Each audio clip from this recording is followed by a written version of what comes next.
মোদির যে দল সেই দলের নাম হচ্ছে ভারতীয় জনতা পার্টি, বিজেপি যাকে বলা হয়। আর যারা আন্দোলন করছেন তাদের নাম দিয়েছে ককরোচ জনতা পার্টি। ভারতের মানুষ তারা আমাদের সম্পর্কে যা মনোভাব পোষণ করে, তারা কিন্তু ভালো মানুষ।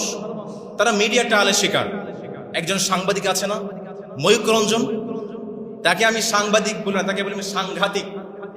সে শুধু ব্যাঙের মতো লাফায়, এই পাশে যায় ওই পাশে যায়। এদের মাধ্যমে, মিডিয়া ট্রায়ালের মাধ্যমে ভারতের মানুষের হৃদয়ে আমাদের প্রতি একটা বৈরী মনোভাব তৈরি হয়েছে। কিন্তু ভারতের মানুষ কিন্তু ভালো মানুষ। আজকে যে মোদি শুধু হিন্দু মুসলিম কার্ড খেলতো, যেটা আমাদের আগের সরকার, ফেজির সরকার করত, একই কার্ড কিন্তু ভারতে হয়, হিন্দু মুসলিম কার্ড খেলে।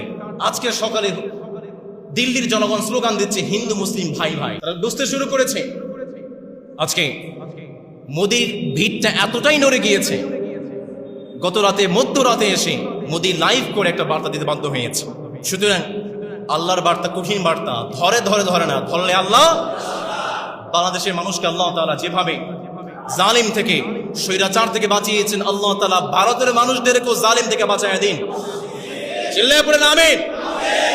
আজকে ভারতের মাটিতে, এটা ভবিষ্যৎবাণী নয়, আমার রাসূলের ভবিষ্যৎবাণী, ভারতের জমিন এমন একটা সময় আসবে, দিল্লির মিনারে ইসলামের পতাকা পথ পথ করে উড়বে ইনশাআল্লাহ। নরেন্দ্র মোদী অনেক জুলুম করেছে, লক্ষ লক্ষ মুসলমানকে শহীদ করেছে, লক্ষ লক্ষ মুসলমানের রক্তে রঞ্জিত তার হাত। তাকে বলা হয় গুজরাটে কোচাই। আমাদের স্বকীয়তা, আমাদের পরিচয়, আমাদের ঐতিহ্য। বাবরি মসজিদকে ভেঙে রাম মন্দির নির্মাণ করেছে।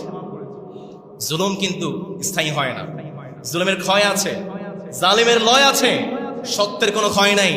আজকে দেখেন দিল্লির মাটিতে তারই দেশের মানুষ তার বিরুদ্ধে আন্দোলন করতে শুরু করে দিয়েছে।